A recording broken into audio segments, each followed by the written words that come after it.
वैसे जरूरी नहीं, पर वीडियो को लाइक या डिसलाइक कर दिया करें। कहानी में हम बिना जिस्म वाले एक काफी बड़े शैतान को देखेंगे, जिसका सिर्फ बड़ा सा सर ही आसमान में नजर आता है और उसी की मदद से वो एक किंगडम के लोगों को एक एक करके मारता है, जिससे उन लोगों में डर का माहौल बन गया। फिल्म की शुरुआत एक किंगडम से होती है जहाँ रानी के सामने एक रिचुअल जादू किया जा रहा था, जो एक डांस की तरह का था, और ये जादू एक जादूगरनी और उसके साथी कर रही थी ताकि किंगडम में अमन सुकून बना रहे, क्योंकि अक्सर किंगडम में सुकून रखने के लिए इस तरह के जादू करवाए जाते हैं। जैसे जादू पूरा हुआ, जादूगरनी आसमान में एक काफी बड़े ड्रैगन को लाकर बताती है कि ये हेवन इन्हीं जन्नत से आया हुआ ड्रैगन है, जो हमारे पूरे किंगडम की हिफाजत करेगा। उसे देख सभी लोग हैरान तो थे, साथ ही खुश भी हो गए, ये सोचकर कि अब हम बेफिक्र होकर रहेंगे, किंगडम पर कोई खतरा नहीं आएगा। लेकिन तभी पूरे आसमान में तूफान उठने लगा, चारों तरफ काले बादल छा गए और पता नहीं कैसी अचानक ही वो ड्रैगन भी वहाँ से गायब हो गया, जिसके साथ ही सभी लोगों को आसमान में एक काफी बड़े खतरनाक शैतान का चेहरा दिखाई देने लगता है, जिसे देख सभी लोग एकदम काफी घबरा जाते हैं। उन्हें कुछ अंदाजा ही नहीं था कि इतनी बड़ी मुसीबत अचानक से कहां से आ गई। पर सिपाही बड़ी हिम्मत दिखाते हुए एक साथ जमा हुए और एक साथ वो सारे तीरों की बारिश शैतान पर कर देते हैं। लेकिन ये उसके लिए बहुत छोटा सा हमला था, जिससे शैतान को कुछ नहीं हुआ। वो अपने बड़े से मुंह से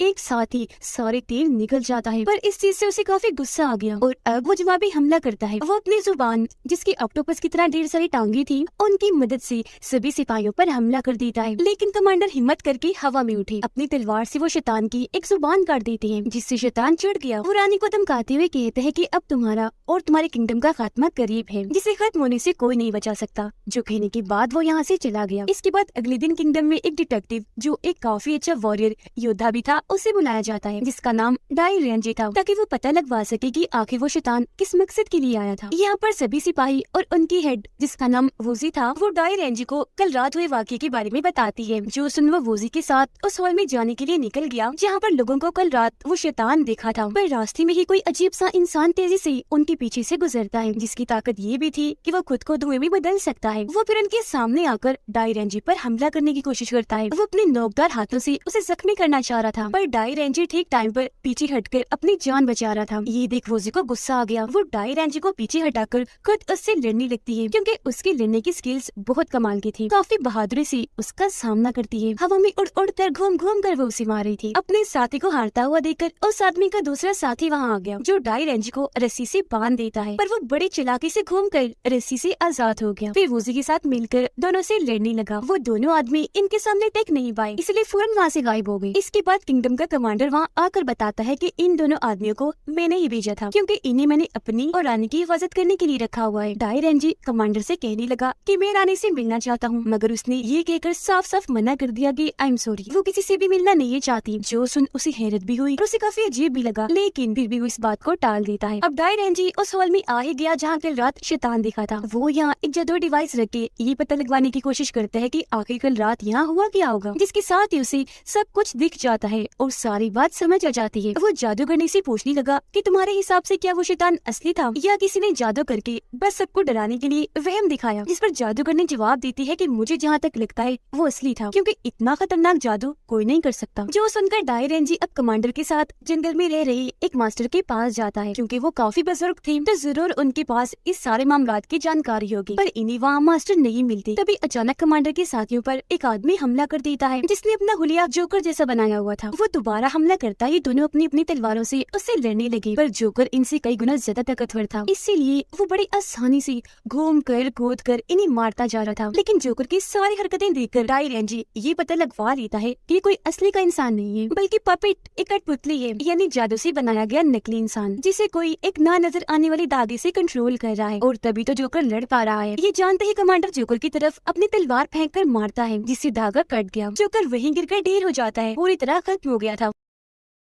अब कमांडर उस इंसान को ढूंढने के लिए निकलते हैं जो जोकर की पपेट को कंट्रोल कर रहा था। वो कोई बड़ा इंसान नहीं बल्कि एक छोटी बच्ची थी। वो मास्टर के साथ ही रहती थी। इन्हें बताती है कि तुम मास्टर से नहीं मिल सकते, क्योंकि वो किसी से भी मिलना नहीं चाहते। ये सुनकर कमांडर को गुस्सा आ गया और अब वो उस तरफ जाने लगा जहाँ मास्टर रहती थी। लेकिन तभी सामने से ड्रैगन आकर उस पर हमला कर देता है। वो बार बार वार करके उसे गिरा रहा था, क्योंकि वो कमांडर को रोकना चाहता था। फिर ड्रैगन डाई रेंजी को बताता है कि ये बात तय है, लिख दी गई है कि अब किंगडम का खात्मा करीब है, वो तबाह हो जाएगा जिसे तुम नहीं रोक सकते। जो कहकर एक झटके में वो उन्हें मास्टर के पास ले जाता है। यह मास्टर भी वही बात दोहराते हैं कि हाँ ये सच है, किंगडम की तबाही करीब है। अब तभी यहाँ दोबारा से काले बादल छाने लगे और अगले ही पल आसमान में वो शैतान दोबारा से आ जाता है। कमांडर के दोनों साथी उस पर हमला करने की कोशिश करते हैं, पर वो अपनी जहर से दोनों को ही मार देता है। ये देखकर मास्टर अब ड्रैगन को भेजते हैं उससे लड़ने के लिए, पर ड्रैगन उसकी ताकतों के सामने कुछ नहीं था। शैतान अपनी जुबान में ड्रैगन को लपेटकर फंसा लेता है और सीधा निकल गया, जो देखकर मास्टर दंग रह गया। इससे पहले वो खुद हमला करते शैतान ही उन पर हमला कर देता है, जिससे मास्टर जलने लगे राख में बदलकर वहाँ से गायब हो जाते हैं। जिसके बाद शैतान भी वापस चला जाता है। उधर वूजी उन लोगों की लाशों की जांच कर रही थी जो शैतान के हमले से मरे थे। लाशों की चोटों को उसने जैसे ही काटा, उसे अंदर से अजीब तरह की स्किन जिल्द मिली, जो देख वो काफी हैरान रह गई। तभी इधर डायरेंजी भी आ गया। उसे भी वूजी इस सब के बारे में बताने लगी, पर डायरेंजी को यहाँ किसी और के होने का भी एहसास हो जाता है। वो चारों तरफ शराब फेंक कर कहते हैं कि यहाँ जो भी है सामने आ जाए, मैं तुम्हें कुछ नहीं करूँगा बल्कि बहुत सारी शराब दूंगा। उसका ये कहना ही था कि वहाँ रखा ताबूत हिलने लगा। उसे खोलकर फिर अंदर से एक आदमी बाहर आया, जिसकी हालत ठीक नहीं थी। उसे डायरेंजी पहले से ही जानता था, क्योंकि वो पहले यहाँ का डॉक्टर हुआ करता था, पर शराब की उसे बहुत बुरी लत लग गई, जिस वजह से उसे किंगडम से निकाल दिया गया। अब डायरेंजी उससे पूछने लगा कि अगर तुम्हें पता है कि इन मरे हुए लोगों में ये अजीब जिल्द कैसी है तो फौरन मुझे बता दो। जिस पर वो बताता है कि काफी सालों पहले एक छोटी सी गाँव में रानी ने अपने कुछ सिपाही भेजे थे, क्योंकि कहा जाता है कि उस गाँव में शैतान रहते हैं। पर उन सब सिपाहियों की वहाँ मौत हो गई, जिनके जिस्म भी ये अजीब से जिल्द थी, जो सुनकर डायरेंजी काफी हैरान रह गया। उस आदमी की बात सुनकर वूजी बताती है कि मेरे डैड भी गए थे वहाँ एक बार, पर आज तक वापस नहीं आए। इसलिए अब डायरेंजी उस गांव में जाने का फैसला करता है ताकि शैतान के बारे में वहाँ से कोई सुराग मिल जाए। और अब ये सारे लोग वहाँ जाने के लिए निकल गए। उन्हें अपना सफर कश्ती के जरिए ही तय करना पड़ता है, पर थोड़ा दूर जाने पर चारों तरफ कोहरा छा गया, जिस वजह से कश्ती गलत रास्ते की तरफ मुड़ जाती है। लेकिन फिर भी ये लोग कश्ती से उतर ही गए और जैसे तैसे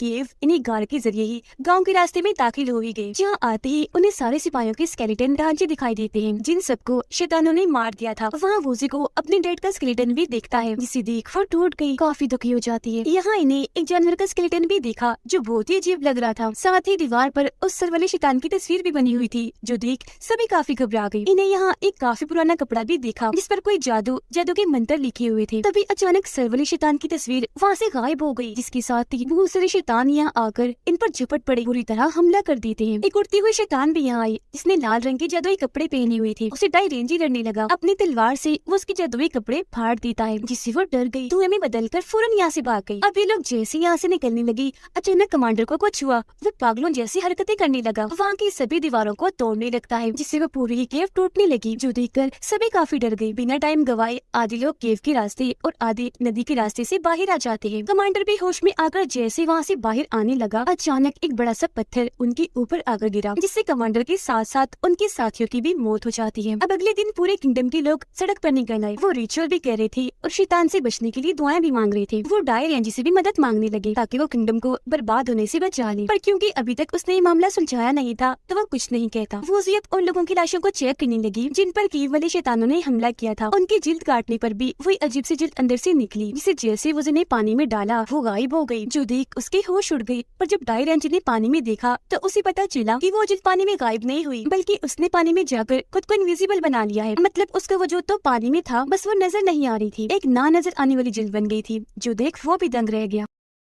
अब इस मामले को सुलझाने के लिए जैसे वो बाहर आया, अचानक एक खतरनाक क्रिएचर जो छिपकली जैसा लग रहा था वो डायरेंजी पर हमला कर देता है। वो भी क्रिएचर पर वार कर रहा था, पर वो बार बार खुद को इनविजिबल करके डायरेंजी पर हमला करने की कोशिश कर रहा था, लेकिन उसके मुकाबले क्रिएचर कमजोर था तो डर कर वहाँ से भाग गया। एक घर में आकर छुप जाता है। डायरेंजी जैसे उस घर में गया तो वहाँ कमांडर की आत्मा थी, जो उसे कह रहा था कि तुम इस मामले से दूर रहो, क्योंकि किंगडम का खात्मा किस्मत में लिख दिया गया है, जिसे तुम नहीं बदल सकते। ये बताते ही अचानक से कमांडर की आत्मा को भी कुछ होने लगा, राख बनकर चुट से वहाँ से गायब हो जाता है। ये देख डायरेंजी काफी परेशान रह गया, ये सोचकर कि आखिर ये मामला क्या है और मैं इस किंगडम को कैसे बचाऊं। साथ ही कल किंगडम के मिनिस्टर्स और ऑफिसर्स की मीटिंग है, जिसमें वो सारे ये प्लान बनाएंगे कि शैतान के खिलाफ जंग कब लड़नी है। और यही बात डायरेंजी को काफी परेशान कर रही थी कि कहीं शैतान इस मीटिंग का फायदा न उठा ले, वो भीड़ देखकर एक साथ सभी पर हमला न कर दे। इसी के साथ वो पानी में अपनी परछाई देकर सब कुछ दोबारा से याद करने लगा। जहन पर जोर डालता है कि कहीं ऐसा तो नहीं सबूत मेरे सामने सामने ही है और मैं उसे देख नहीं पा रहा। यह देखकर मैंने अनदेखा कर दिया। उसकी सोच के साथ ही सब कुछ उसे दिख गया। उसे सारी असलियत का पता चल गया, जिस वजह से उसकी खुशी का कोई ठिकाना ही नहीं रहा। अब हमें अगला दिन दिखाया जाता है। मीटिंग के लिए सब लोग बैठे हुए थे, पर मीटिंग शुरू होने से पहले ही आसमान का रंग अजीब होने लगा और फिर वहाँ एक काफी बड़ा गोल रास्ता बन जाता है, जो देख सभी की हालत खराब हो गई। जिसके अगले ही पल वो सरवाला शैतान वहाँ आकर